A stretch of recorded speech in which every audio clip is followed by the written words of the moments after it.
Durante um evento que aconteceu na Embrapa, eu conversei com uma pesquisadora que ela é especialista em nutrição de plantas. E nós falamos sobre exigência nutricional do algodoeiro.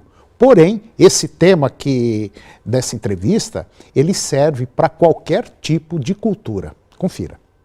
Quais são as principais exigências para que uma planta consiga produzir o seu máximo? Bom, o tema aqui da nossa estação, que é exigências nutricionais, nada mais é do que trazer um foco sobre o que a planta precisa em termos de nutriente.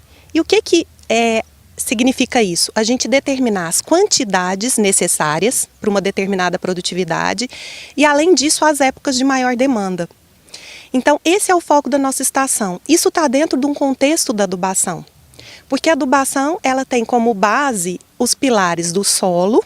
A gente conhecer o potencial do solo, nós precisamos conhecer a exigência da cultura que nós vamos utilizar na área e o comportamento desse nutriente, tanto no solo quanto na planta. O nosso objetivo hoje é enfatizar as exigências da planta, uma vez que, com o passar do tempo, tem saído novos materiais, novos cultivares, às vezes com precocidade. O que isso vai diferenciar na questão de exigência nutricional? Então, hoje é interessante a gente discutir que a adubação ela representa 25% do custo total de produção. Ou seja, 1/4 do que é gasto vem da adubação. Então, quando eu penso num programa de otimizar esse uso de recurso, o principal é eu conhecer o que a planta de fato necessita.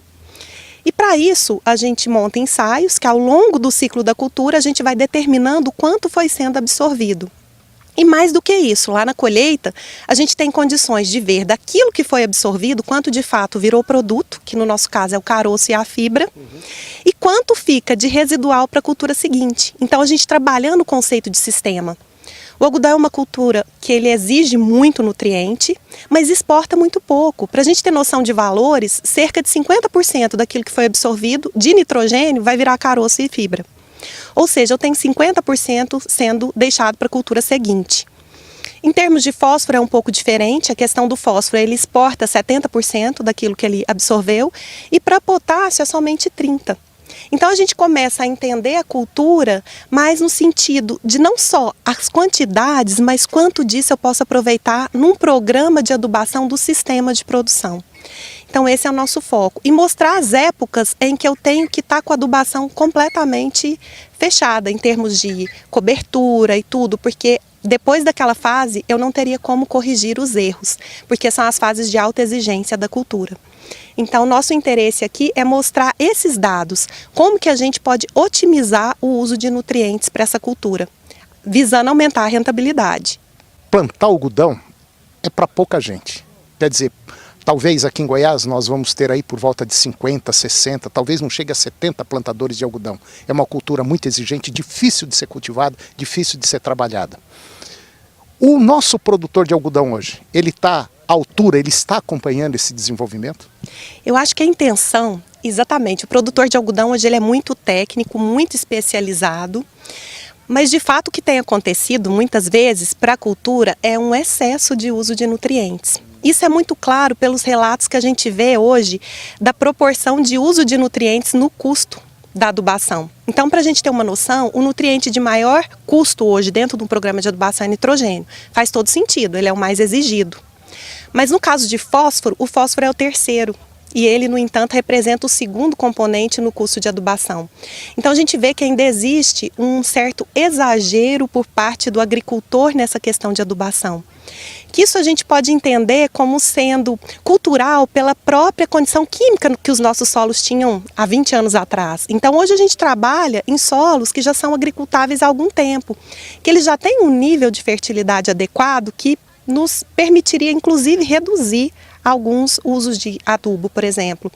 Ou se não reduzir, mas pelo menos a gente tentar usar esse residual nas culturas seguintes, que é algo que também já tem sido feito. Então, quando a gente tenta apresentar critérios mais atuais dessa exigência, é exatamente para trazer ferramentas que dê segurança nessa redução desse uso de insumo. É para dar segurança para ele não se preocupar que não tem risco dele perder produtividade caso ele precise, inclusive, reduzir o uso de insumos. Quer dizer, de maneira geral, o nosso produtor, tanto de soja, milho, algodão, ele exagera um pouco na dose achando que poderá produzir mais e ter uma rentabilidade maior, e acontece às vezes o contrário, ele está perdendo dinheiro. Na verdade, para alguns nutrientes a gente corre esse risco. Então, por isso, a importância da gente entender esse contexto, do que às vezes sobrou do algodão, vamos tentar otimizar isso na soja, vamos otimizar isso no milho. Então, porque a cultura é muito exigente. Eu preciso de muito para produzir muito, mas eu também acabo deixando muito nutriente no solo. Então esse é o conceito, a gente tentar trazer informações para otimizar cada dia mais o uso desses insumos, que tem um preço relativamente alto, né, dentro do custo total. E depois do intervalo, você vai ver que o balanço do valor bruto da produção agropecuária do ano passado mostra uma baixa no comparativo com 2017. Oferta e estoques de milho devem aumentar no mercado doméstico neste ano. Eu volto já, é um minuto só.